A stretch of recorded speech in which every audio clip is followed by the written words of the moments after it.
स्नेहापुरी colony में एक खूबसूरत सा घर था जहाँ सास बहू शारदा और अनामिका रहती थी।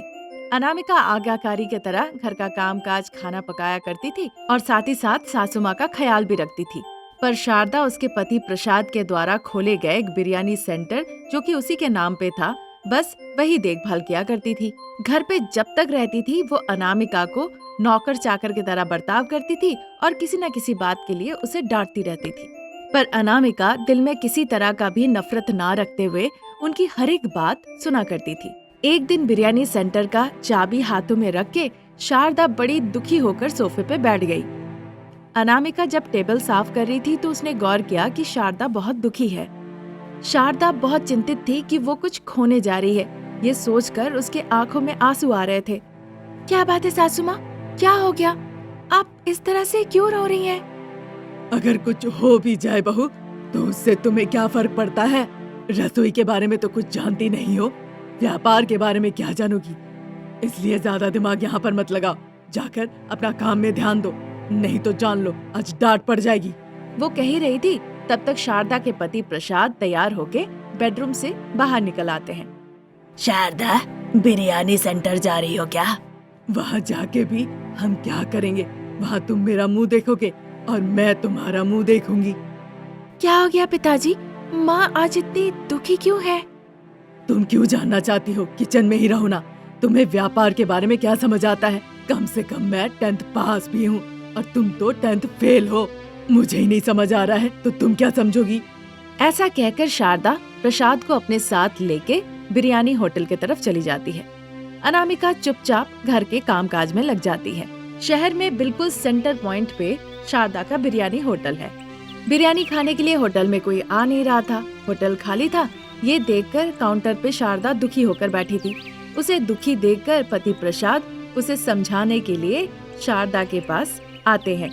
परेशान मत हो, हमारे होटल के अच्छे दिन जरूर आएंगे, ये कुछ ही दिनों की बात है। ऐसी बात तो आप कई दिनों से कह रहे हैं, पर दिन ब दिन मेरा भरोसा टूटता जा रहा है। पता नहीं वो अच्छा दिन कब आएगा। ऐसा कहोगी तो कैसे चलेगा, ये व्यापार है। जब हमने नया व्यापार शुरू किए थे तो बहुत ग्राहक आया करते थे। बिरयानी का स्वाद अच्छा है ऐसा कहकर तारीफ भी करते थे। अभी समय खराब है, बस इतनी सी बात है। पता नहीं किसकी बुरी नजर मेरे इस होटल पे लग गई। कई दिनों से ऐसा ही हाल है। जब ये होटल अच्छा चलता था, एक के बाद एक ग्राहक होटल में आया करते थे। एक पल के लिए भी हमें आराम नहीं मिलता था और अब एक ग्राहक नहीं आ रहा है। वही तो कह रहा हूँ शारदा, हर दिन एक जैसा नहीं होता है। मुनाफे में ज्यादा खुश नहीं होना चाहिए और नुकसान में दुख नहीं होना चाहिए। नुकसान के भरपाई के बारे में सोचना चाहिए। प्रसाद की बातें सुन के शारदा को थोड़ा भरोसा होता है। कैसे भी वो चाहती है कि बस ग्राहक उसके दुकान में आते रहे और वहाँ पे भीड़ लगी रहे। तभी देखती है कि बहू अनामिका वहाँ पे आ रही है। ये देखकर शारदा को बड़ा गुस्सा आता है। यहाँ क्यों आई हो? क्या तुम मुझे यहाँ भी थोड़ी शांति नहीं दोगी? वो बात नहीं है माँ जी, आप परेशान होके घर से आ गई। आपकी परेशानी का क्या वजह हो सकती है यही सोच रही थी। आपसे पूछा तो आपने मुझे कुछ बताया नहीं, इसीलिए पता करने के लिए मैं यहाँ आ गई। देखो अनामिका, पहले ये बिरयानी होटल ग्राहकों से बिल्कुल भरपूर हुआ करता था। टेबल का ड्रॉअर पैसों से भरा होता था। अब खुद ही तुम देख लो, कुछ भी भरा हुआ नहीं है। आप परेशान मत होइए, हम जरूर मिलके कुछ न कुछ रास्ता ढूंढ निकालेंगे। फिर से हमारे अच्छे दिन लौट आएंगे। तुम क्या करोगी? पहले जाके शीशे में मुंह देखो। माँ जी, मैं बिल्कुल सीरियस होकर कह रही हूँ। अब से ये बिरयानी होटल का देखभाल मैं करूँगी।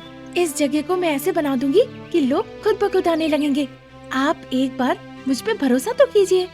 अनामिका की ऐसी बातें सुन के ससुर जी प्रसाद को उस पे बहुत भरोसा होता है, पर शारदा को उस पे बड़ा गुस्सा आता है। पर प्रसाद शारदा को रोक लेते हैं। अब चूंकि शारदा के पास कोई उपाय नहीं था, इसीलिए वहाँ पे बिल्कुल नहीं रुक के शारदा दुकान की चाबी अनामिका को देकर वहाँ से घर चली जाती है। पर अनामिका वहीं पे रुकती है, हर चीज की साफ सफाई करती है, हर चीज को उसके जगह पे रखती है और नाम बदल के बकेट बिरयानी प्लेस कर देती है। और यही नाम वो एक बड़े से बोर्ड पर लिख देती है। खुद से एक बकेट बिरयानी बनाती है और बाहर जाके कहती है कि जितना बकेट बिरयानी खाओगे उतना बकेट मुफ्त में घर ले जाओगे। वो दुकान से बाहर निकल आती है और गुजरने वाले हर किसी से कहने लगती है।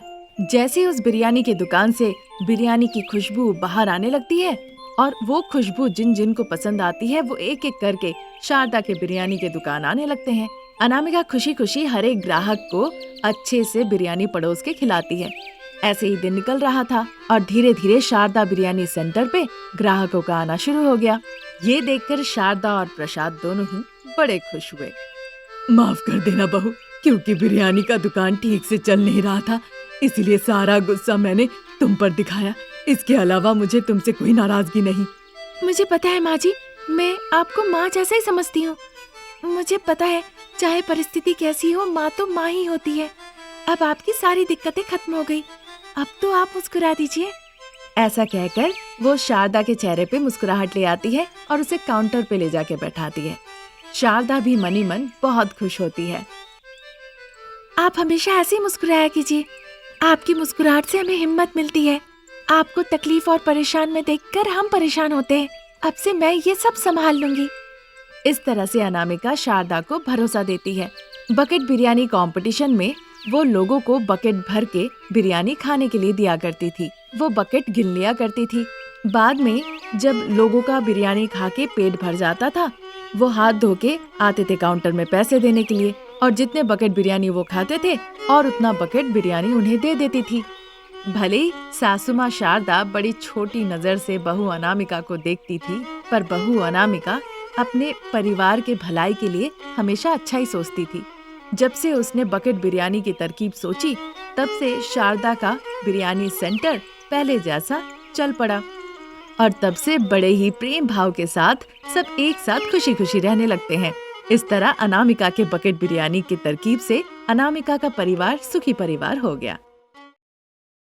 25 साल की अनामिका अपने पिताजी केशव के साथ जान पहचान की चाची शारदा के घर मिलने जाती है।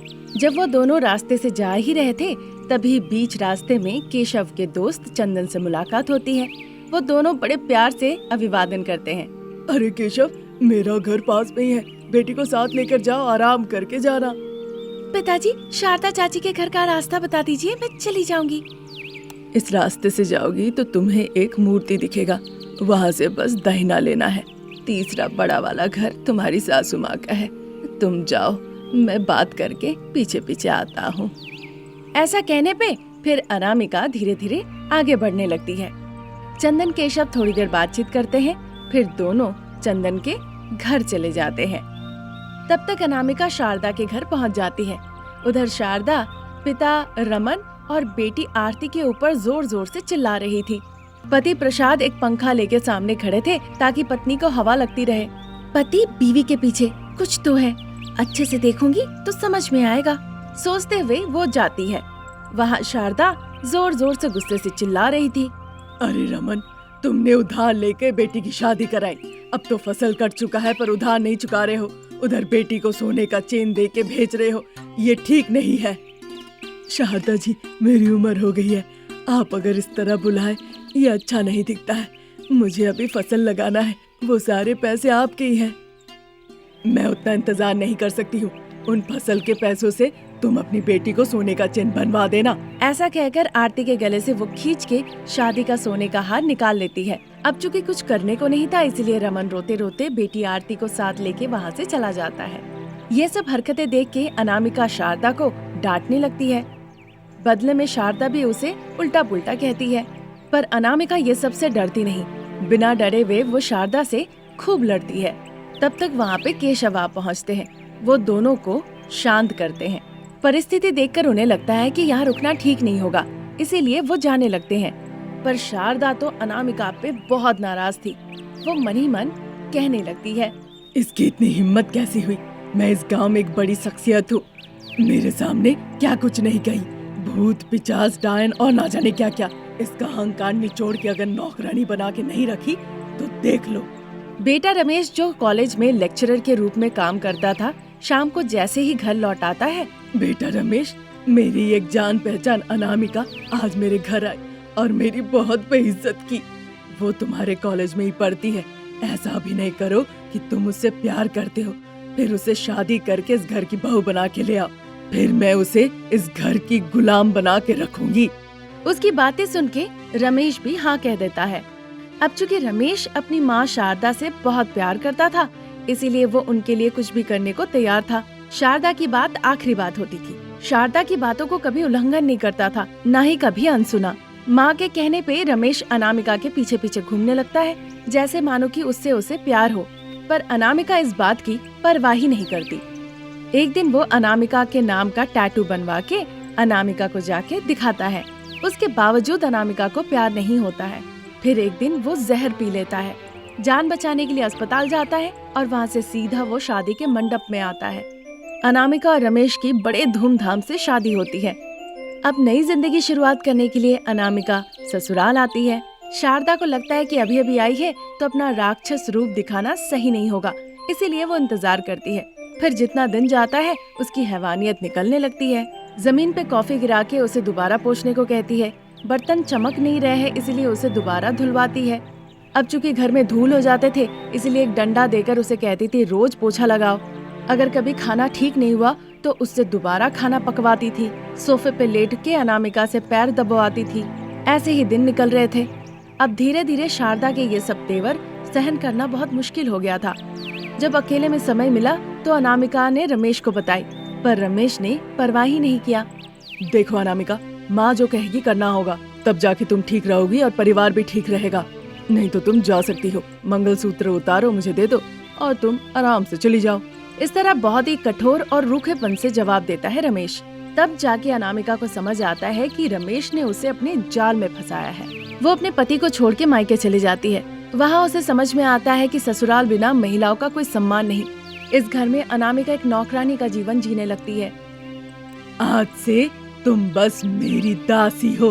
तुमने मुझे बहुत बड़ी बड़ी बात कही थी ना एक दिन, अब तुम नहीं सो पाओगी, तुम्हारे हाथों को आराम नहीं मिलेगा। अब मैं तुम्हें दिखाऊंगी कि आखिर में मैं चीज क्या हूँ। शारदा की इस तरह की बातें सुन के अनामिका आश्चर्य हो गई। जब तक अनामिका सदमे से बाहर आती, शारदा उसका हाथ पकड़ के खींचते हुए उसे किचन में ले जाती है। फिर वो एक जगह दाल डाल दी, उसी में चीनी मिला दी और उसी में छोले भी मिला दी। शारदा ये सब क्यों कर रही है, अनामिका को कुछ समझ में नहीं आ रहा था। कहा था ना तुम्हें, तुम मेरी दासी हो, वो ही करना होगा जो मैं कहूँगी। अब तुम्हें एक एक दाल गिनना है, चीनी के दाने गिन के मुझे सही सही बताना है। सही सही बताओगी तो बच जाओगी और गलत बताई तो छड़ी से तुम मार खाओगी। जब तक तुम सही नहीं बताओगी मैं तुम्हें पीटती रहूंगी। ऐसा कह के वो चली जाती है। थोड़ी देर बाद अनामिका वो बर्तन लेके सीधा शारदा के पास आती है और अपने हिसाब के बारे में बताती है। जानबूझ के वो अनामिका को पीटने लगती है और उसे फिर से गिनने को कहती है। इसी तरह दिन निकल रहे थे। हर इंसान का समय एक न एक दिन बदलता है, बस उस समय के लिए मुझे हिम्मत रखनी होगी। इस तरह वो मनी मन कहती है और मुस्कुराते हुए फिर काम पे लग जाती है। एक दिन अचानक सड़क पे शारदा की दुर्घटना हो जाती है और वो मदद के लिए गुहार लगाती है, पर किसी ने भी उसकी मदद नहीं की। बुरा हुआ कहकर बस वहाँ से चले गए। जैसे इस बारे में अनामिका को पता चला, वो भागते हुए सासू माँ के पास गई। जल्दी से सासू माँ को एक ठेले पे सुलाकर वो पास के अस्पताल में ले जाती है। थोड़ी देर बाद शारदा को बिस्तर पे लेटा के हाथ और पैर में पट्टी बांध दी गई। ये देखकर प्रसाद, रमेश, अनामिका के आंसू छलक आए। देखिए शारदा जी, अगर थोड़ी देर होती तो हो सकता है कि आपकी जान ही चली जाती। आपकी बहू अनामिका हिम्मत करके आपको सीधा अस्पताल ले आई। उसी ने आपको जीवन दान की है।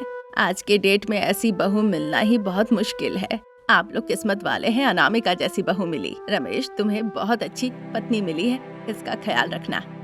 ऐसा कह के डॉक्टर साहब वहाँ से चले जाते हैं। शारदा और रमेश में बदलाव आता है। शारदा अनामिका को देखकर वो रोने लगती है। माफ कर दो बहू, मैंने सोचा था तुम्हें तकलीफ देके मार दूंगी, पर आज तुम्ही ने मुझे जीवन दान दिया। बातें सुन के अनामिका की भी आंखें भर आती है और वो शारदा को समझाती है। रमेश अनामिका के हाथों को पकड़ के उससे माफी मांगता है। अनामिका रमेश को माफ कर देती है और उसके बाद सभी एक साथ मिलके खुशी खुशी रहने लगते हैं।